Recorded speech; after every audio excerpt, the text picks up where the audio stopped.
Hello everybody, it's Marianne from Yarnwork Studio, and I have not been putting lots of videos up lately, mainly because I think I have editing fatigue. So I'm gonna do one continuous video where I talk about what I'm doing and then I'm gonna do it, and it's all in one. So let's just give it a whirl and see how it goes. So what we're doing today, I'm gonna blend up a new blend of fiber that I'm trying to match a vision in my head. And I'm going to talk through what I'm trying to do, and then I'll let you know sort of how the first pass went, which was this one. So in general, what I want to do is I want to make myself a sweater, either a like pullover hoodie style sweater or a cardigan style sweater, not just a regular pullover, but like something more casual than a lot of the pullovers that I do. So I was thinking about this like sort of soft neutral color, and this was my first attempt. So I'm just throwing this out there right away to show you what I tried first. And what I'm going to do is try second attempt today, which is blending. We'll do the blending. We'll talk about the mix, but I thought it was good to have this here as a reference. My vision is something that's really neutral, not too much color variation, because it's all going to be one color all over. I want it to be light, so I want a light base, and I kind of picked out this color palette that you can see here. So we've got some peach, some brown, some gold, some pink and soft pink, and I also have a little bit of cashmere in this really nice neutrally color that I want to incorporate in it. So I've done that with these. But let me talk first about what I think went wrong with this first sample. And again, I wasn't spinning this to be super consistent. I would probably spin a little better than this. I just wanted to quickly whip it up and see how it works. So the first immediate issue or thing that I want to kind of correct on this is that the colors don't pop enough. Like, you can barely tell they're there. And in my opinion, they're not showing up in the way that you would want them to show up. So that I just think they're too subtle. I was going for subtle for sure. I think this ended up too subtle.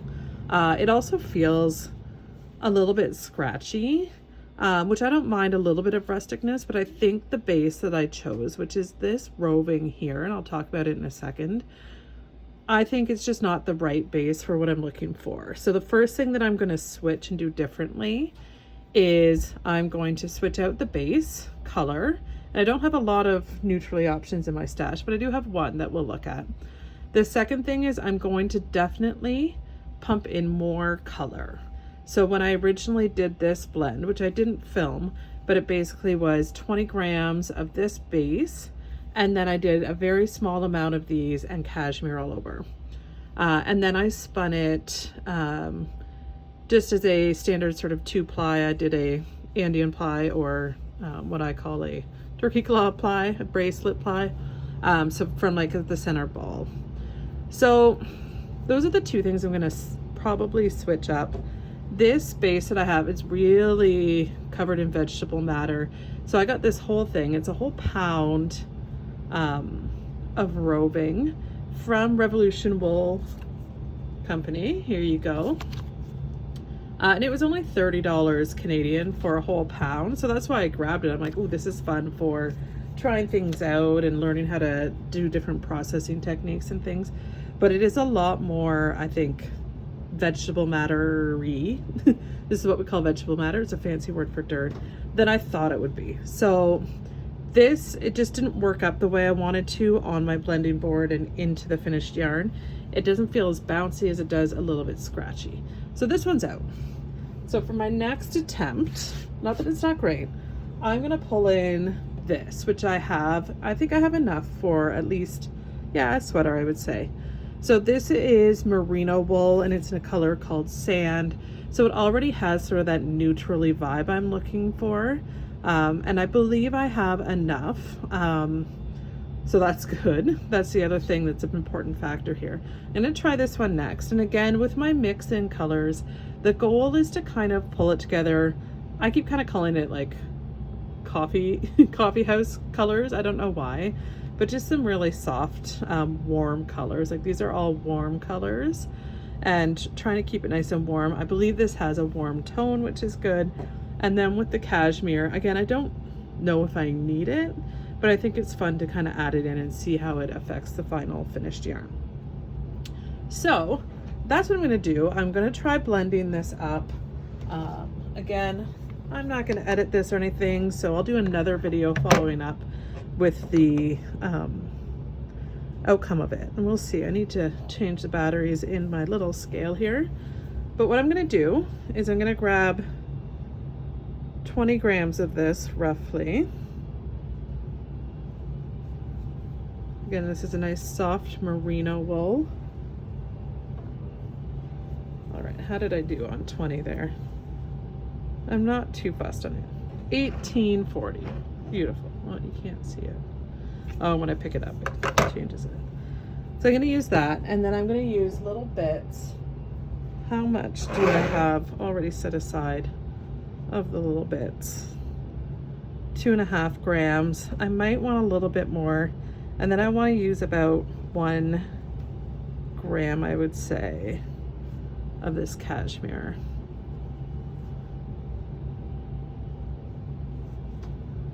Just to see.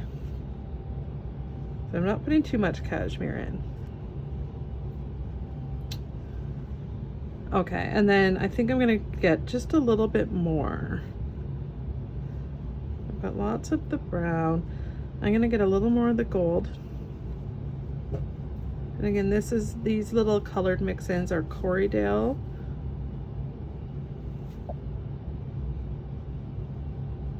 And I definitely don't want too much of the peach or the bright pink. All right, so this is basically what I'm gonna go with. So I'm just gonna toss that over to the side. I'm gonna pull out my blending board, which I have here. Again, the blending board is one of my favorite ways to blend different fibers and have fun. And it gives you a lot of options as far as actually removing, prepping fibers, mixing them, pulling them off in different ways. So you can use a diz, or you can make rolags. You can do all sorts of different things. Now, when I made this blend, what I had done with it was I put my main fiber, which was this sort of blended wool. I think it's just sort of mixed mill-ends. I had put that down, and then I put some colors, and then I put another layer of that in the cashmere. Then I pulled it off the board as rolags. So I'm either going to do rolags for this one, or I might diz it off the board into roving. So we will see. But let's get started. I may need to clamp my board down. We'll see. So I'm going to use about half of this on the bottom and then half on the top, like a sandwich for the colors. That's my favorite way to blend. And I have done some spins with this merino before.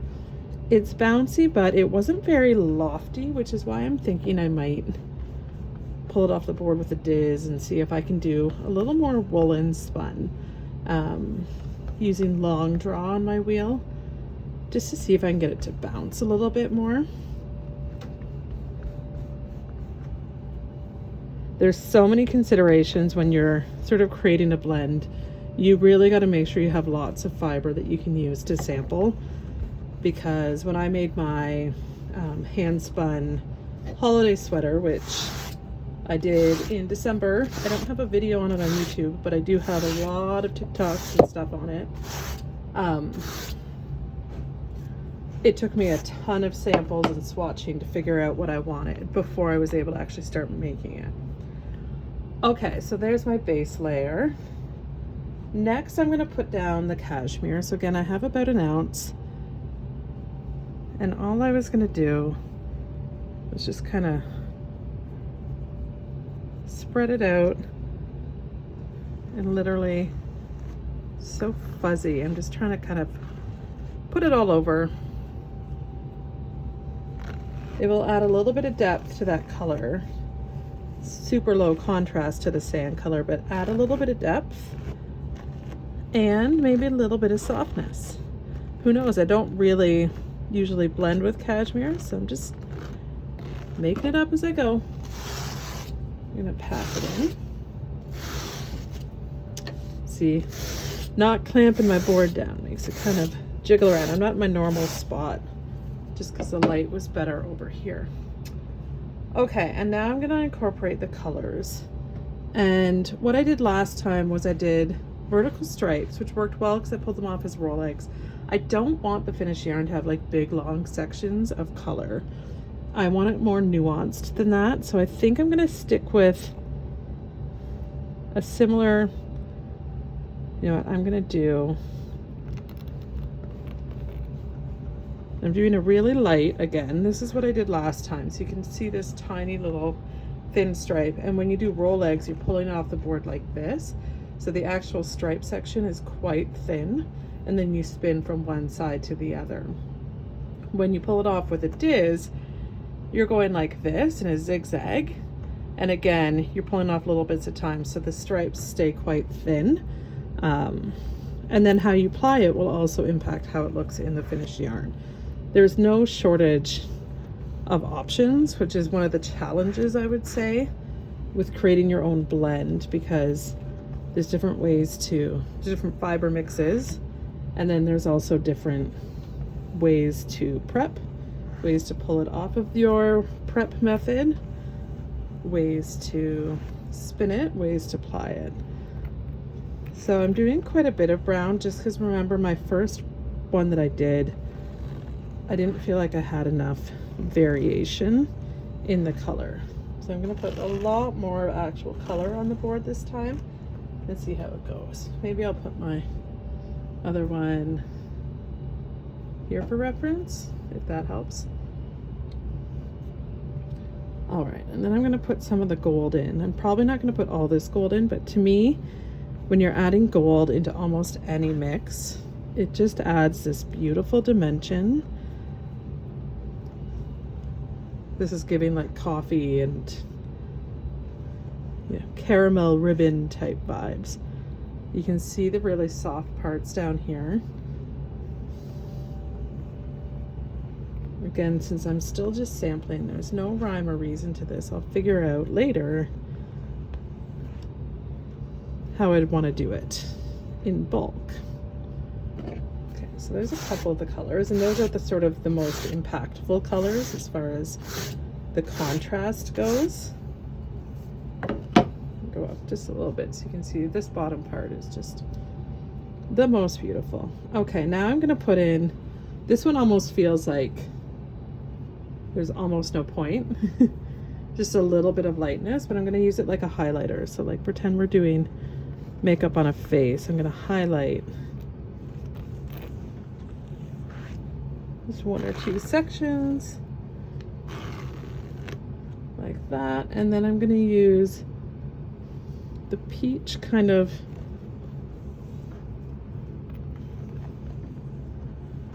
using it to border this darker section, and I'm going to use a soft pink. Again, I want to go pretty thin with this one, so it should just give it a little bit of warmth. And what's interesting is I've now literally covered the whole board with color, and we'll see how that impacts the final yarn, because still, remember, 20 grams, almost 20 grams out of 25 at most is this sand color. So although it looks like there's a lot of color on here right now, it's actually going to overwhelmingly be sand. So it's just a matter of how it's actually going to work up and blend. Okay. This is actually looking really nice.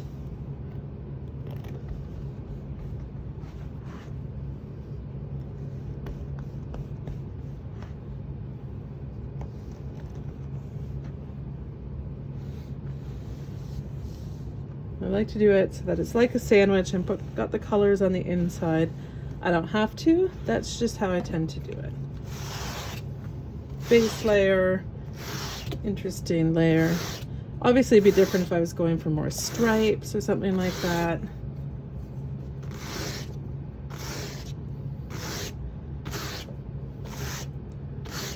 Okay. So now I just need to decide, am I going to pull it off the board as rolags, or am I going to diz it off the board into roving?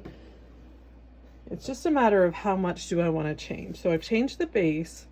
I've changed the amount of color that's in here. I'm kind of feeling like I should do I do rolags so it's apples to apples with this one? No. You know what? My gut is telling me to diz it off the board. So let me grab my diz.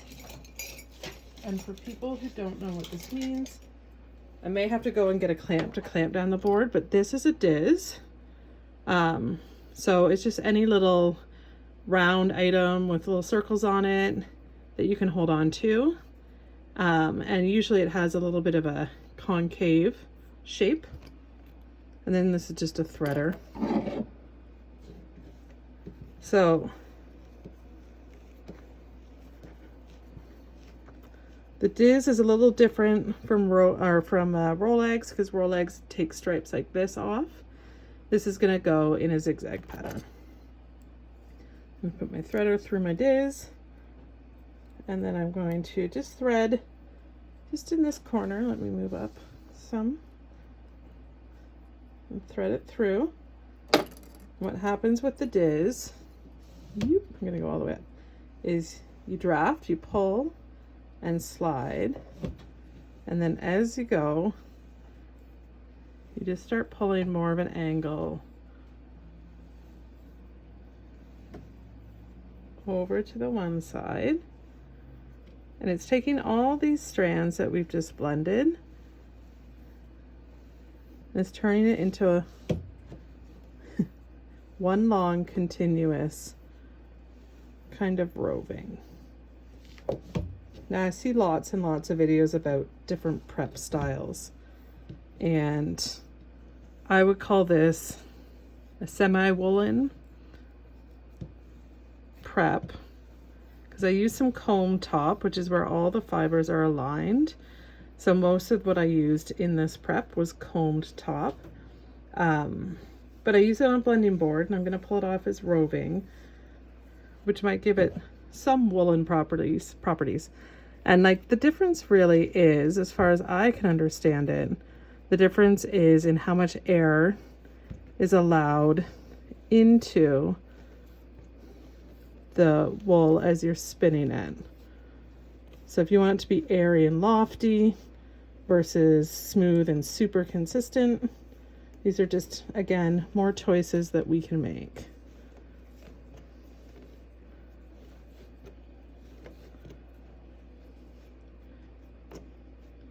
Just lifting it a little bit more. Then we'll be able to look at the whole thing.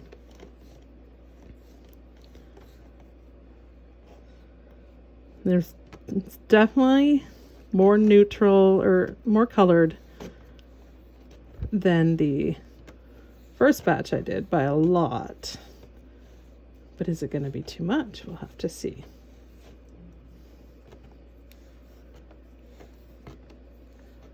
So we're getting down to it. I'm going to try to leave some to do one more pass. So trying really hard not to hit the camera with my body as we kind of get these final bits. I'm also being very mindful, well, trying to be, of all the roving that's sitting on my blending board right now. I don't want to get it tangled in with the teeth of the blending board. Okay, so I'm just going to gently pull this off the board. I'll move the board out of the way. And then here we go. So we can see there's basically a strip of color throughout, and it's kind of going between different batches. So this has like a little bit of brown, decent chunks of gold, but it basically looks like butterscotch ripple ice cream, which I am down for. Okay, so I just usually roll mine up into a nice little bun or nest or whatever you would call it.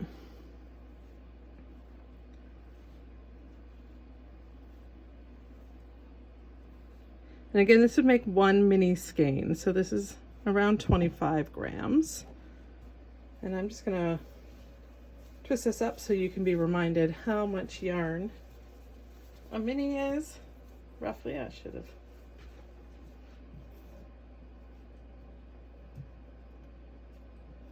There we go. So I'll make one of these sized using this. And again, it has several changes to it. So the base yarn is different. There's more color put into this one than there was in this one. And I pulled it off the board as using a diz interroving instead of using rolags. And those are the main three things. And I'm excited. I'll spin this up and make sure you're following me on social media so you can see the progress. But I'm excited to test out this next step in my experiment. Bye for now.